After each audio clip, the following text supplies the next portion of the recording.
सुकन्या था, जिसका विवाह च्यवन ऋषि के साथ हुआ। कौन च्यवन ऋषि? वही च्यवन ऋषि जो आप लोग च्यवनप्राश खाते हैं ना, ये वही च्यवन ऋषि है मेरे प्यारे। कैसे विवाह हुआ सुनिए बड़े ध्यान से। एक बार की बात है, सरियाती राजा की पुत्री सुकन्या अपनी सखियों के साथ क्रीड़ा कर रही थी, खेल रही थी। खेलते खेलते उसने च्यवन ऋषि के शरीर में ऊपर बामी जम चुकी थी, मिट्टी जम चुकी थी, वो तपस्या में लगे हुए थे मेरी माता। तो उन्होंने क्या किया, तितली जाकर के उनकी आंख में घुस गई और उनके द्वारा, सुकन्या के द्वारा आंख में एक तिनका डालने से च्यवन ऋषि के नेत्र फूट जाते हैं। तो जाकर के सरियाती राजा अपनी पुत्री का विवाह च्यवन ऋषि से कर देते हैं कि जाओ तुम्हारा विवाह मैं उनसे करता हूं, क्योंकि तुमने ये घृणित कर्म किया है, तुमने उनको आंख फोड़ दी है मेरे प्यारे। इस प्रकार से कन्या सुकन्या जी का विवाह च्यवन ऋषि से हुआ। आगे चल के मेरे प्यारे इसी वंश में एक राजा हुए नवग, नवग के हुए नाभाग और नाभाग के हुए अमरीश जी। एक बार अमरीश जी ने दुर्वासा ऋषि जी का निमंत्रण किया कि तुम्हारा निमंत्रण है मेरे घर पे, आप आइए और आकर के ग्रहण कीजिए। निमंत्रण को ग्रहण करने के लिए बुलाया तो उन्होंने शालिग्राम जी को स्नान किया अमरीश जी ने, और उनका जल पान करने लगे। जल को पान करते करते क्या हुआ कि दुर्वासा ऋषि का आगमन हुआ। दुर्वासा ऋषि ने देखा कि अरे ये कैसा क्षत्रिय है, इसने ब्राह्मण को बिना खिलाए जलपान कर लिया। तो उन्होंने अपनी एक जटा को तोड़ा और जमीन पर पटक दिया। जमीन पर पटकते ही एक कृत्या नाम की राक्षसनी उत्पन्न हो गई। जैसे ही राक्षसनी उत्पन्न हुई मेरे प्यारे, उस राक्षसनी को मारने के लिए भगवान श्री हरि ने सुदर्शन चक्र भेजा। उस कृत्या नाम की राक्षसनी का वध हुआ और वही सुदर्शन चक्र वो दुर्वासा ऋषि के पीछे पड़ गया। दुर्वासा ऋषि भागने लगे, बचाओ बचाओ। सीधे हरि के पास गए। हरि ने क्या कहा कि मैं कुछ नहीं कर सकता, आप मेरे भक्त के पास जाओ, क्योंकि मैं तो भक्त के बस में होता हूँ मेरे प्यारे। इतना कह करके वो भक्त के पास यानी अमरीश जी के पास आए, उनसे हाथ जोड़ा कि मुझे क्षमा कर दीजिए, मैंने समझा कि आप जल पान कर रहे हैं, आप तो भगवान का चरणामृत पान कर रहे थे। इस प्रकार से उन्होंने जैसे ही सुदर्शन चक्र को प्रणाम किया, अमरीश जी ने सुदर्शन चक्र अंतर ध्यान हो गया मेरे प्यारे। दुर्वासा ऋषि ने पुनः फिर प्रसादी ग्रहण की। इस प्रकार से सूरवंश में एक और राजा हुए युवनाश। युवनाश के कोई पुत्र नहीं था, उन्होंने पुत्रेष्टि यज्ञ किया। पुत्रेष्टि यज्ञ करने के बाद उन्होंने यज्ञ का जल पी लिया, उनके वो स्वयं गर्भवती हो गए, उन्होंने एक पुत्र को जन्म दिया। अब इस पुत्र को दुग्ध पिलाए तो पिलाए कौन? तो स्वयं इंद्रदेव जी ने अपनी कन्नी उंगली से उस बच्चे को दुग्ध पान कराया।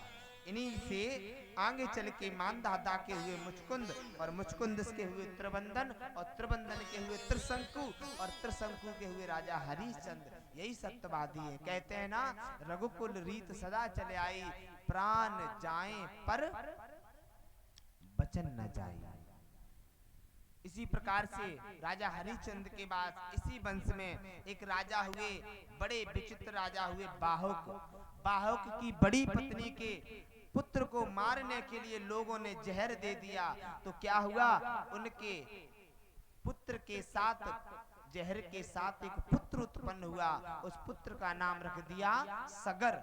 स माने सहित, गर माने जहर। जो जहर के साथ उत्पन्न होता हो उसको हम सगर कहते हैं। सगर जी की दो पत्नियां हैं, एक का नाम सुमत, एक का नाम केसनी। सुमत से मांस का लोथरा हुआ, जिसको सगर राजा ने बहुत ही क्रोध में आकर के उसके टुकड़े टुकड़े कर दिए। वो 60,000 पुत्रों में बदल गए। और दूसरी पत्नी केसनी के पुत्र हुए असमंजस मेरे प्यारे। एक बार जब राजा सगर ने अश्वमेघ यज्ञ किया तो उनके अश्व को इंद्र चुरा करके कपिल देव के आश्रम में बांध देता है।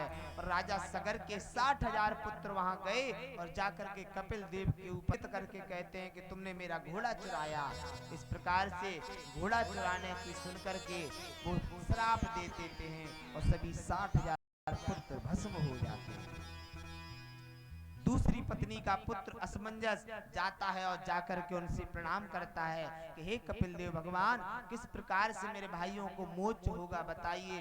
बोले श्री हरि की पुत्री यानी गंगा को आप धरती पर लाइए। तो जाकर के उन्होंने तपस्या की। असमंजस के पुत्र हुए अंशुमान, अंशुमान के पुत्र हुए दिलीप और दिलीप के हुए भगीरथ।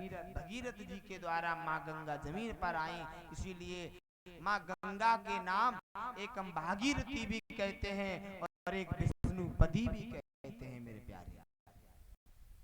इस प्रकार से इसी वंश में रघु हुए और इसी वंश में चल के इसी वंश का नाम रघुवंश पड़ा। रघु से हुए राजा दशरथ। राजा दशरथ ने यज्ञ किया मेरे प्यारे। यज्ञ करने के बाद अग्निदेव एक खीर का पात्र लेकर के आए और पात्र को ला करके रानियों को दे दिया। उनके संतान के लिए गर्भ हो गई। प्रभु की इतनी कृपा हुई। अब माँ कौशल्या के गर्भवती हो गई, माँ केकई हो गई, माँ सुमित्रा हो गई। जी ने कहा बहन कौशल्या, बहन अगर मेरे दो पुत्र, तो बड़े पुत्र को आपकी सेवा में और छोटे को आपके पुत्र की सेवा। इस प्रकार से जैसे ही कहा तो ये समझिए मेरे प्यारे, प्रभु की कृपा हुई। सभी तिथियां पहुंच गईं और श्री नारायण से बोली प्रभु मुझ में आप जन्म लो, प्रभु मुझ में जन्म लो, प्रभु मुझ में जन्म लो। परवा को मना कर दिया, दोज को मना कर दिया, तीज को मना कर दिया। तीज ने कहा मुझ में ले लो ना जन्म, मैं सबसे पवित्र तिथि हूँ, मुझे अक्षय तृतीया के रूप में मनाया जाता है। नारायण ने मना कर दिया। फिर चौथ बोली कि मुझ में आप लो लो, बोले आप भी चौथ के रूप में मनाई जाती है, करवा चौथ के रूप में। पंचमी आई कि मुझ में आप जन्म ले लो, बोले आप भी मनाई जाती है नाग पंचमी के रूप में। बोले सब आई। षष्ठी आई, आप मुझ में जन्म ले लो हरि, बोले आप भी मनाई जाती हैं छठ पूजा के रूप में। सप्तमी आई, उससे कहा आप भी सप्तमी के रूप में मनाई जाती हैं। अष्टमी आई, बोले आप भी मनाई जाती हैं। नौमी चुपचाप खड़ी हुई थी मेरे प्यारे। नौमी चुपचाप खड़ी हुई थी और नौमी को देख करके नारायण ने पूछा कि हे नौमी, ओ नौमी बेटा, ओ नौमी तिथि, आप क्यों शांत खड़ी हैं?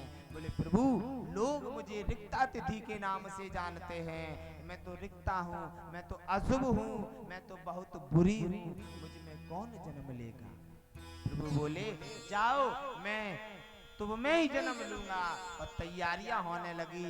जैसी नौमी तिथि आई, भगवान ने नौमी तिथि में जन्म लिया। नौमी तिथ मधुमास पुनीता, नौमी तिथि पुनीमास पुनीता, नौमी तिथि मधुमास पुनीता।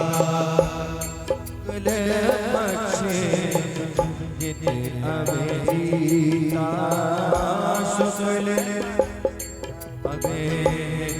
अभिजीता।